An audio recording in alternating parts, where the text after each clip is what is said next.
Welcome to the NBA Coast to Coast podcast brought to you by thelines.com.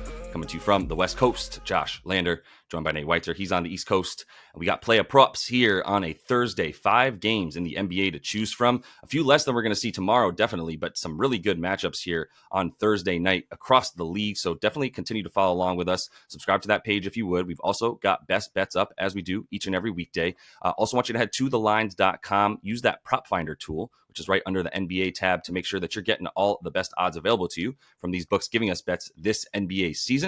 Nate, let's go ahead and get right into your first NBA player prop for tonight. Yeah, I mean, we both really like this one. Jalen Green under 26.5 points, which opened at plus 100 at DraftKings. And by the time I went back to bet it again, it was minus 110. I think they realized they were on the wrong side of that juice, along with some other books who have moved it to like minus 120, because I think you can expect him to go under this. Like, his spike games post Şengün have come against Washington twice, Utah, and then a shorthanded OKC team that just isn't playing their guys right now. He's gone about exactly 26 against some quality defenses, Chicago, Minnesota, Cleveland. But I mean, Golden State in this spot is a really tough defense for him to go against, in terms of the fact, I mean, 5-game winning streak, allowing 99 a game and slowing it down to 94 pace in that span. Number 2 field goal percentage. They have Gary Payton, the second back, to throw at him. Andrew Wiggins is playing at a high level again. So 2 options in terms of length versus quickness.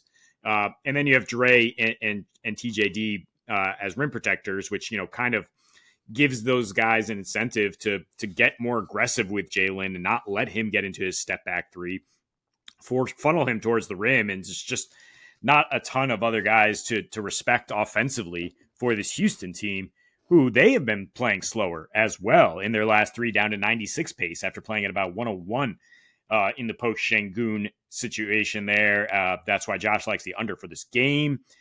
They've also been slumping as a team, 31% from 3. Jalen, he's got 24 points per game in those 3, despite huge usage, 32%, but has not had any good games against the Golden State Warriors. In just taking the 5 after his rookie year, 17 points per game on a 91 offensive rating, 20% from 3.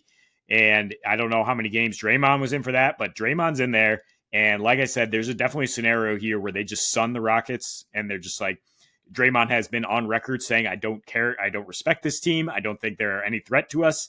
And now he has to back that up by anchoring this defense and shutting down their number 1 option, whether it's him guarding him or not. Like, he's going to be the guy orchestrating it and setting the tone at the back line. Yeah, I love this bet a lot. This is where the Dubs are actually the strongest. They are very good against guys who are in the pick and roll. Jalen Green's been doing that a lot. They've been really good down low. Now, they give up a decently high percentage around the rim, but they don't really allow you to get there, to be honest. They play really good suffocating defense, kind of more so around the perimeter and then around the mid-range as well. So they kind of keep guards from getting into the lane very consistently, and they have one of the best post-up defenses as well in the league. So if you do try to post them up, not that anybody on this team is going to be doing it, because Şengün is not in. Şengün was in. That would be a pretty good look at why this game might go under as well, with the way that they defend post-ups. But everything down low for the Dubs is usually pretty airtight, and if guys do get to the rim, it's because something collapsed up top, which is where they're strongest. And I just don't see that happening against Jalen Green here as they try to defend him in the pick and roll. I also think Fred VanVleet is probably good under. He's just got pretty low props, but I don't expect him to have a very good game against this team either. Someone I do expect to have a good game is DDV, Dante DiVincenzo, over 19.5 points. It's a little bit high, but the dude is taking 20 shots a game. And if Josh Hart's not in, then I think you continue to see DDV playing like 42 minutes, right? Like we've seen multiple players playing 40 minutes over the last handful of games, because Tom Thibodeau will grind you into dust until you have nothing left. But if there is no Josh Hart, or if he's in any way limited, then I think the playing time just goes right up for Dante and for guys like Precious and Isaiah Hartenstein rather. We don't have news fully yet on Mitchell Robinson, which if I did have news on Mitchell Robinson, by the way, I would be taking an under for Domas Sabonis, who has been owned by Mitchell Robinson every time that he's played this Knicks team, with no more than 8 assists in a game and 2 assists multiple times, rebounding down as well for him, and the points right about a little bit lower than normal for him as well. So no Mitch Robinson, and even if Mitch Robinson's in, he's probably still on a minutes restriction, right? Certainly less than 20, max 20. So yeah, I can't quite go there with it. But for DDV, like he actually is going to be needed for some rebounding as well. If Josh Hart is not in there, he's been sort of the second best offensive rebounder for a short dude anyway on this team for the Knicks for a while now. But really what I'm looking at here for the points is simply the fact that like he's a little bit blowout proof in that sense, right? Where like even if this game is, if you look at the way that they play, he's the amount of minutes he's played when they win a game by 15 or more points, right? Or lose a game by 15 more, which hasn't happened very often. But when they win a game by blowouts, he's still getting up around 35, 36 minutes. Other guys are getting taken out a little bit more frequently than he is, as he is someone on defense that they really like and rely upon. I think he's going to get the bulk of the minutes on De'Aaron Fox, not Aaron Fox, but De'Aaron Fox in this one, as the guy that can like at least bother him coming around screens. And that is why the Knicks have been really, really good at limiting ball handlers in the pick and roll and the dribble handoff. One of the few teams that's good at limiting the dribble handoff. Not that the Kings are using it quite as much. They used to do that a lot more with Monk and Huerter being those guys. But the spot up shooting here for Dante on top of the field goal attempts. So he's the dude taking pretty much the most spot ups in the league at this point, and certainly on the Knicks. And he's also, well, he's in the top 5 anyway. He was taking about 8 spot ups a game not that long ago. Kobe White is a little bit ahead of him, but he's still really high up there. And that's where the Kings are super vulnerable, giving up the 4th most points per game to spot up shooters. They're playing a lot more ball hawking defense and not really good perimeter defense, although that has gotten better as of late. I will say that. I expect Keon Ellis to be the dude guarding Jalen Brunson, as he's been their best wing defender, which does leave De'Aaron Fox on Dante DiVincenzo, and I don't think he's going to be expending that much energy or expelling that much energy to guard someone on defense when he really needs to continue to be that offense for them. So yeah, I think if Hart's out too, he's the dude taking the 2nd most spot ups behind Dante. You see some of those dribble drives that Jalen Brunson runs going to Josh Hart when he's in there in the corner. But now Dante is really going to have like basically the whole right side from the wing down to the baseline for his own sort of purposes of shooting. So I think he's good for 20 at least field goal attempts. We've seen him take 24 field goal attempts a couple of times now in these situations. And so, yeah, I think just he's tailor-made. The Kings are giving up like the 7th most points to shooting guards on the season, which I definitely consider him tailor-made, just your prototypical shooting guard in this one. So the 20 points, it's a high number for a dude that is going to be the numero 2 though to Jalen Brunson, without really anybody coming in third for that usage rate. Yeah, Kings actually giving up the most points per game to shooting guards in their last 15. 4th most threes, nearly 4 threes per game. DiVincenzo, you said, might take 20 shots. He's taking 15 threes per game in his last 6, hitting 6 of them. So, I mean, I'd be interested in the plus 110 you can get on him to hit 5 threes. If he's going to take 15, we're not even talking about a good percentage here. We're just talking about letting it fly, which he has done relentlessly. And yeah, I mean, the Knicks just with Tibbs' refusal to play like Bogdanovich and Burks much, it's just 2 guys shooting the ball. So it is reliable here. Even if you like under for the game, it's like DiVincenzo is going to have a high usage rate. Yeah, I'm starting to think that like Bogey wasn't Tom Thibodeau's choice for player to pick up because it's not enough defense, not enough defense. Yeah, I mean, clearly. But speaking of being the guy who shoots, DeJounte Murray over 23.5 points. I talked in the best bets here how I think you can parlay DeJounte to get 25 with the Hawks to cover 12, and you get plus 200 on that. And there is a correlation in terms of like you're going to have to score to keep up with these 2 guards. I am fading the assists though, or just not including 9 assists, which is what you'd have to combine here because I mean, he has 10 assists on 14 potential assists in his last 10 games here. Like, he's piling them up, but guys are not going to continue to hit shots at that high of a rate. But he is going to have the ball in his hands. I mean, he's 2nd in the NBA in passes and touches behind Jokic, 2nd in time of possession behind Jalen Brunson in those 10 games. So, I mean, his usage is obviously pretty sky high without Trey. It's 31% on the season, averaging nearly 26 a game. He's on a back-to-back, but they played Detroit's backups last night, so not heavy lifting there. And his last back-to-back, if you remember, 44-7-7 in overtime against Boston, right? So he's got the legs to do this. He's actually averaging 25 in 3 against the Mavericks with Trae Young active on the Atlanta Hawks. So that's only on a 25% usage rate. We expect now a much higher usage rate. He actually outscored Trae in the previous 2.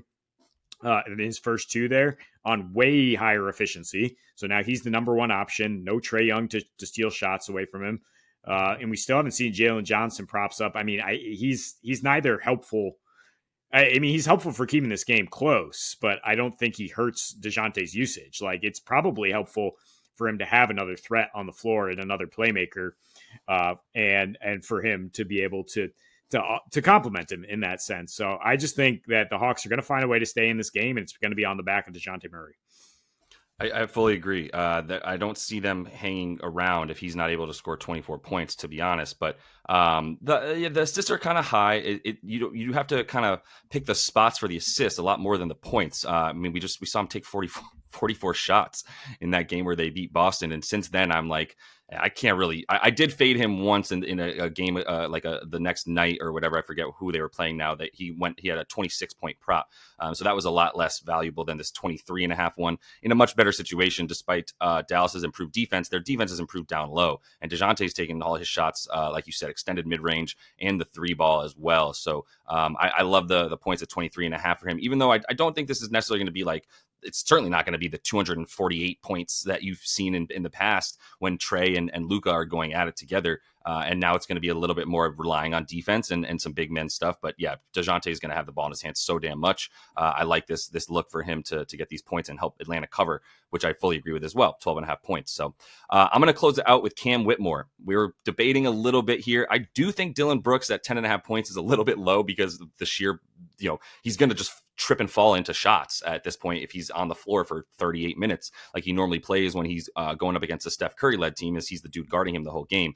Might foul out, who knows? So let's keep it to Cam Whitmore, who has had a 10.5 point prop. He does not have props out as we are looking at these things together, but I expect that to transpire and to form basically over the course of the day here with Cam Whitmore having probably a points prop around 9 to 10.5 points. That's what it's been at for the majority of the last 3 months, and it's been at what it's been at since he's come back from injury the last couple games. But what this dude does is exactly what the Golden State Warriors are the most prone to giving up when he's in the game, even if it's for 22 to 25 minutes.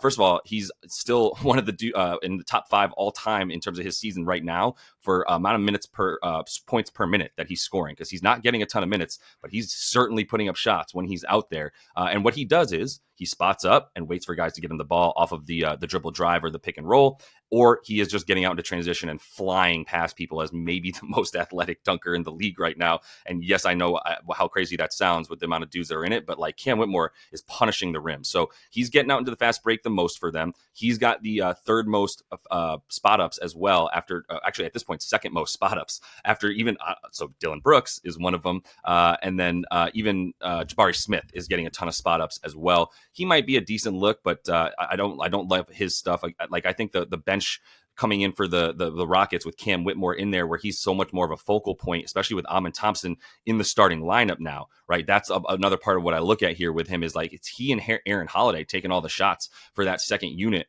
for the Rockets right now. And if he's going to get the 22 to 23 minutes, that puts him, to me, at roughly 10 to 11 shots. And he's taking most of those close to the rim in transition or on the spot up from 3, which, like I said, is the two places that the Warriors are the most vulnerable. So just in looking at that, I want to continue to ride the hand that is, it's been hot since he came back for sure. He's got a couple games going under 10.5 points, but for the most part, like I said, if the volume is going to be there for him with 11 shots in say 22 minutes, then I'm still going to be good with him to go over 9 or 10 points. Yeah, I mean, talked you off Dylan Brooks at about this same number. So I do like this one a little bit more in terms of a guy who's out there to score. And Dylan Brooks not necessarily expected to do any of that, although he does kind of step up against the Warriors, as you mentioned.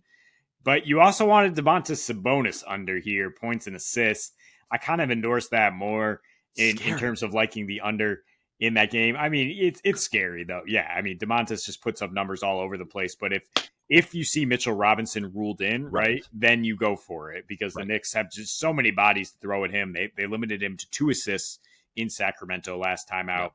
And he's just not looking to score at that much to put up 27 points and assists. The rebounds could be plentiful in this game, but the points and dimes might not be.